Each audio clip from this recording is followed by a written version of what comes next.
Hey, are you a marketer who decided to go freelance or build an agency? I want to address the most common mess ups that make freelance marketers hate their job in business. We will solve why 99% of them overcomplicate things and don't grow as a result. I've worked with hundreds of freelance marketers and marketing agencies, many of whom have grown to 7 figures in yearly revenue with a healthy profit margin. Click the subscription button and the bell notification if you want updates on this topic and join our 35,000 plus strong community. Without further ado, the first way marketers overcomplicate things is they quit their jobs and start freelancing, thinking they have to serve the same types of clients as their former employer. If you're one of them, your former employer is probably either selling to an industry you're intimately familiar with, or they are themselves in that industry. For example, they might be an agency selling to e-commerce clients, or they might be an e-commerce shop themselves, serving themselves with their staff. This seems like the right step, but it definitely isn't always the right path for you. First of all, you might simply not have access to the same types of leads at the same level. If the types of clients you need are enterprise clients,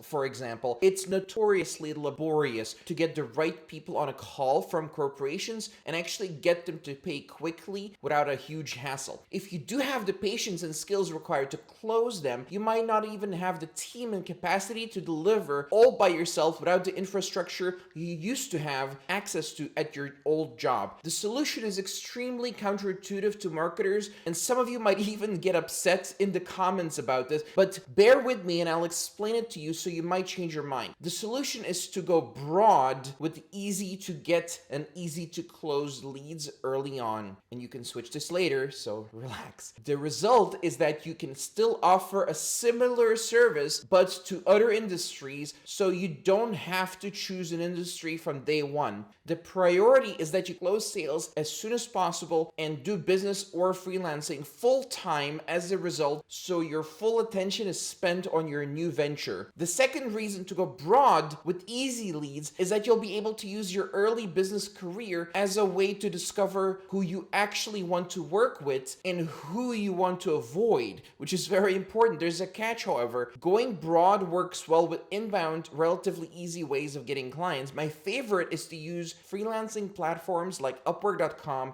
and Fiverr.com, but go for the best leads on there because most people you don't want to do business with on there. A good percentage of qualified leads is between 15 and 25% depending on your industry. So 15 to 25% of leads that you get should be qualified and then you're good to go. In short, you go on freelancing platforms and get easy to convert and easy to work with leads, and after some experimentation, choose which ones are the best and focus on those types exclusively. This will work much better than trying complicated, low conversion, frustrating outbound funnels like messaging people on Instagram or LinkedIn or something like that. Don't even think about inbound ads for yourself yet, by the way. It's way too risky and expensive. Another way marketing freelancers and agencies overcomplicate is they agree to deliver random services to clients instead of getting more clients to deliver the same repetitive, profitable service to. It's okay to refer clients to others instead of starting out as a 360-degree agency. You can do a 360-degree thing later when you're above $40,000 a month with your single service agency. There's really no need to try to sell everything to your existing clients because multiple services essentially means multiple teams and multiple delivery processes. Avoid that when you're new at this and can't afford expensive, ultra productive staff that can make their own decisions. Okay, now let's learn how to actually do the lead generation and sales that I mentioned in this video. Check the list of videos in the description and let's continue in those videos so you actually learn how to do this.